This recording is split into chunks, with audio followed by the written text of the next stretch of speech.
बिहार में विधानसभा चुनाव से पहले भारत निर्वाचन आयोग ने बड़ा कदम उठाया है।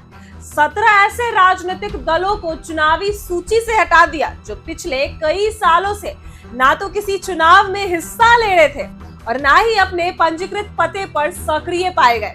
आयोग की जांच में पता चला कि यह दल 2019 से लेकर अब तक एक भी चुनाव में नहीं उतरे और इनके दफ्तर उस पते पर मौजूद नहीं थे जो उन्होंने पंजीकरण के समय दिया था।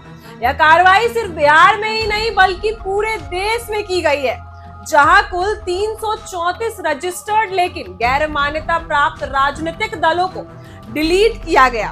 देश भर में पहले ही 2854 थे, अब यह संख्या घटाकर 2520 रह गई है।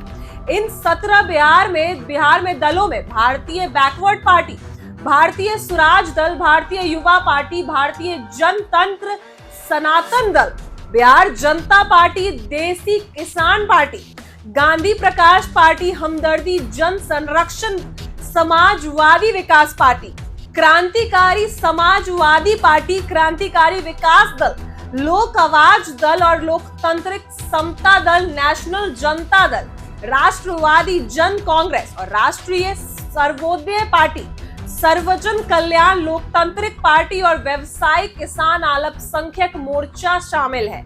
इन दलों का पंजीकरण रद्द होने के बाद यह चुनाव चिन्ह, निःशुल्क प्रचार सुविधा और आयकर में छूट और धारा 19B और 19C के तहत मिलने वाले अन्य लाभ से वंचित हो गए हैं। हालांकि आयोग ने इन दलों को 30 दिन के भीतर अपील करने का मौका भी दिया है, जिसमें अगर वे अपनी सक्रियता और नियमों के पालन का ठोस सबूत देंगे तो उनके पंजीकरण पर पुनर्विचार भी हो सकता है।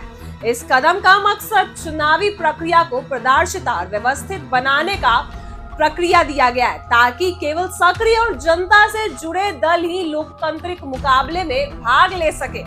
निर्वाचन आयोग का मानना है कि निष्कर्ष और सिर्फ कागजों में मौजूद दल चुनाव प्रणाली पर आवश्यक बोझ डालते हैं और पारदर्शिता पर भी सवाल खड़े करते हैं। इसलिए समय समय पर ऐसे दलों की समीक्षा कर उन्हें सूची से बाहर करना जरूरी है।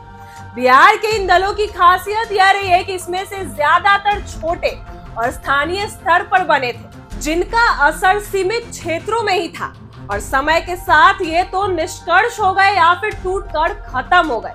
आयोग ने साफ कर दिया है कि भविष्य में भी यह प्रक्रिया जारी रहेगी और जो दल सक्रिय नहीं होंगे या नियमों का पालन नहीं करेंगे, उनके खिलाफ इस तरह की कार्रवाई हमेशा की जाएगी। इस फैसले का असर आने वाले बिहार विधानसभा चुनाव में भी देखने को मिलेगा, क्योंकि अब मैदान में केवल एक ही दल नहीं होंगे जो जनता से जुड़कर चुनाव लड़ने की तैयारी कर रहे हैं, जिससे मुकाबला साफ सुथरा गंभीर होगा। इन सबको हटा दिया गया है। यह कदम इस बात का भी संदेश है कि लोकतंत्र में केवल नाम भर के लिए दल बनाना और चुनावी फायदे लेना संभव नहीं होगा, बल्कि लगातार सक्रिय रहना, जनता के मुद्दों पर काम करना, राजनीतिक अस्तित्व बनाए रखने का रास्ता ही चुनाव आयोग की इस कार्रवाई को राजनीतिक हलकों में एक तरह की सर्जिकल स्ट्राइक मानी जा रही है, क्योंकि इससे उन दलों पर सीधे चोट हुई है जो बिना कोई काम किए केवल पंजीकरण के नाम पर लाभ उठा रहे थे। अब देखना होगा कि 30 दिन के अपील अवधि में इसमें से कितने दल अपने आप को बचा पाते हैं और कितने स्थायी रूप से राजनीति से बाहर हो जाते हैं। लेकिन इतना तय है कि इस फैसले ने बिहार की चुनाव तस्वीर में साफ सफाई जरूर आएगी और मतदाताओं के सामने गंभीर और प्रतिबिंब उम्मीदवार का ही विकल्प रहेगा। और हाल ही के महीनों में देखा जाए तो भारत निर्वाचन आयोग लगातार सक्रिय दिख रहा है और समय समय पर अलग अलग सूचियां जारी भी कर रहा है और कार्रवाई भी कर रहा है। पहले आयोग ने विपक्षी दलों को लेकर कई नोटिस और जांच रिपोर्ट जारी की थी, जिनमें नेताओं पर गंभीर आरोप लगा था। गंभीर आरोप शामिल थे।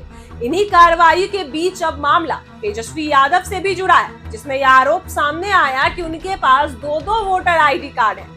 यह आरोप सामने आने के बाद जब यह आरोप सामने आया तो चुनाव आयोग की सख्ती और बढ़ गई है और अब ताजा कदम के तहत 17 राजनीतिक दलों की सूची से हटा दिया गया है। सवाल उठ रहा है कि क्या इस कार्रवाई से तेजस्वी यादव को भी नुकसान हो सकता है, क्योंकि इन 17 दलों में से कई दल पहले महागठबंधन या विपक्ष के समर्थन में खड़े रहे और चुनाव के समय इनके उम्मीदवार उतरते तो विपक्ष को स्थानीय स्तर पर मजबूती मिल सकती थी। अब इनके हटने से विपक्ष के पास चुनावी मैदान में सहयोगी दलों और चेहरों की संख्या तो कम होगी ही, जिससे सीधे तौर पर आरजेडी यानी तेजस्वी यादव की रणनीति पर भी असर पड़ सकता है। हालांकि तेजस्वी यादव का मुख्य वोट बैंक और बड़ी पार्टी की पहचान अभी भी बनी हुई है, लेकिन छोटे छोटे सहयोगी दलों में हटने से वोट का बिखराव रोकना मुश्किल हो सकता है। इसके अलावा अगर उनके खिलाफ 2 वोटर आईडी कार्ड वाले मामले में भी आयोग आगे कोई कड़ी कार्रवाई करता है तो यह व्यक्तिगत और राजनीतिक दोनों स्तर पर उनके लिए चुनौती बन सकता है, खास तौर में ऐसे समय में जब बिहार में चुनावी माहौल पूरी तरह से गर्म है और हर सीट पर कांटे का मुकाबला होने वाला है। इसी कड़ी में आज तेजस्वी यादव ने प्रेस कॉन्फ्रेंस भी किया था। उन्होंने डिप्टी सीएम विजय सिन्हा का 2 वोटर आईडी कार्ड का सबूत भी दिया। अब देखते हैं जो चुनाव आयोग ने 17 दलों को चुनाव से बाहर कर दिया है उसमें तेजस्वी यादव की क्या प्रतिक्रिया आती है। इससे महागठबंधन को नुकसान पहुंचता है। देखते हैं तेजस्वी यादव अब इस पर क्या बोलते हैं। अभी फिलहाल चुनाव आयोग ने 17 दलों को हटा दिया है, चुनाव की प्रक्रिया से हटा दिया, निलंबित कर दिया है और उनको 30 दिन का समय दिया है कि अगर वो अपना नाम जुड़वाना चाहते हैं तो सारे दस्तावेज दे, सारे जो भी पंजीकृत है वो समय से लाके दे, वरना उनको चुनाव से बाहर कर दिया जाएगा। शायद इस वजह से महागठबंधन की सीट बंटवारे को नुकसान भी हो सकता है और एनडीए को खुशी भी महसूस हो सकती है। फिलहाल ऐसी ही वीडियो के लिए बने रहे हमारे साथ। आप देख रहे हैं इनसाइडर लाइव।